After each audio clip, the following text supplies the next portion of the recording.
നമസ്കാരം.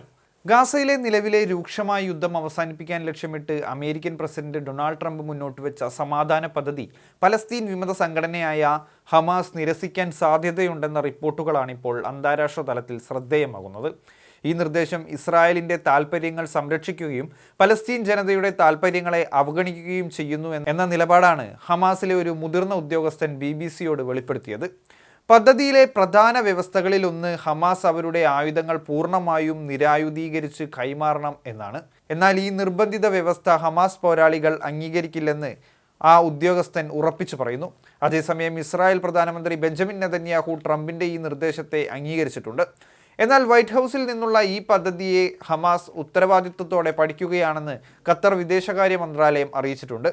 നെതന്യാഹുവിൻ്റെ പൂർണ്ണ പിന്തുണയോടുകൂടിയാണ് ട്രംപ് ഈ പദ്ധതി മുന്നോട്ട് വച്ചിരിക്കുന്നത്.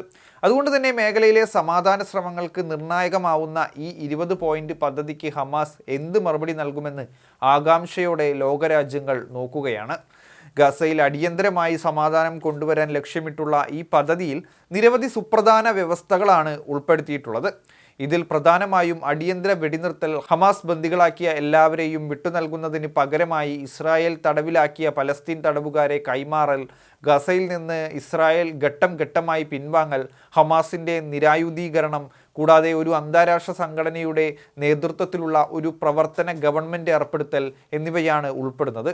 കഴിഞ്ഞ 2 വർഷത്തിനിടയിൽ പലതവണ ചർച്ച ചെയ്ത വെടിനിർത്തൽ കരാറുകളിലെ പല ഘട്ടങ്ങളും ഈ 20 പോയിന്റുകളിലും ഉൾപ്പെടുത്തിയിട്ടുണ്ട്. പുതിയ പദ്ധതി പ്രകാരം എല്ലാ ബന്ദികളെയും മോചിപ്പിച്ചു കഴിഞ്ഞാൽ ജീവപര്യന്തം തടവ് അനുഭവിക്കുന്ന 250 തടവുകാരെയും 2023 ഒക്ടോബർ 7 ശേഷം തടവിലാക്കപ്പെട്ട 1700 ഗസക്കാരെയും ഇസ്രായേൽ മോചിപ്പിക്കും. ഈ 1700 പേരിൽ ആ കാലയളവിൽ തടവിലാക്കപ്പെട്ട എല്ലാ സ്ത്രീകളും കുട്ടികളും ഉൾപ്പെടും. കൂടാതെ ഓരോ ഇസ്രായേലി ബന്ദിക്കും മൃതദേഹങ്ങൾ തിരികെ നൽകുന്നതിനനുസരിച്ച് മരിച്ച 15 ഗാസക്കാരുടെ അവശിഷ്ടങ്ങൾ ഇസ്രായേൽ കൈമാറും. തൻ്റെ സമാധാന പദ്ധതിക്ക് മറുപടി നൽകാൻ ട്രംപ് ഹമാസിന് 3 മുതൽ 4 ദിവസം വരെ സമയം നൽകിയിട്ടുണ്ട്.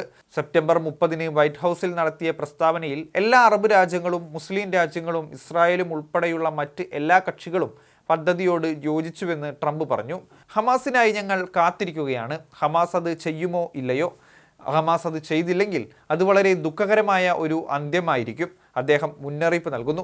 ഈ നിർദ്ദേശത്തോട് പ്രതികരിക്കാൻ ഹമാസിന് 3 മുതൽ 4 ദിവസം സമയമുണ്ട്. ഇല്ലെങ്കിൽ ഇസ്രായേൽ ചെയ്യേണ്ടത് ചെയ്യും, ട്രംപ് കൂട്ടിച്ചേർത്തു. നിരായുധീകരണം എന്ന വ്യവസ്ഥ അംഗീകരിക്കാൻ ഹമാസ് തയ്യാറാകാത്ത പക്ഷം ഇസ്രായേൽ ശക്തമായ സൈനിക നടപടികളിലേക്ക് നീങ്ങാനാണ് സാധ്യതയെന്ന് ഈ മുന്നറിയിപ്പ് നൽകുന്നു. ഈ സമാധാന പദ്ധതി എന്നത് ഇസ്രായേൽ തങ്ങളുടെ ലക്ഷ്യങ്ങൾ നേടാൻ വേണ്ടി കരുതിക്കൂട്ടി തയ്യാറാക്കിയ ഒരു കെണിയാണ്. ഇത് ഹമാസിനെ പൂർണ്ണമായും ഇല്ലാതാക്കാനുള്ള ഒരു തന്ത്രം മാത്രമായി മാറിയേക്കാം. ഹമാസ് ഇത് അംഗീകരിക്കുന്നതോടെ ഇസ്രായേലിന് അവരുടെ യുദ്ധലക്ഷ്യങ്ങളിൽ ഏറ്റവും നിർണായകമായ 2 കാര്യങ്ങൾ എളുപ്പത്തിൽ നേടാനാകും. ഒന്നാമതായി, തടവിലാക്കപ്പെട്ട എല്ലാ ഇസ്രായേലി ബന്ദികളെയും യാതൊരു സൈനിക നഷ്ടവുമില്ലാതെ മോചിപ്പിക്കുന്നു. രണ്ടാമതായി, ഭാവിയിൽ ഇസ്രായേലിന് നേരെ ആക്രമണം ഉണ്ടാകാനുള്ള ഹമാസിൻ്റെ സൈനിക ശേഷി പൂർണ്ണമായും തകർക്കും.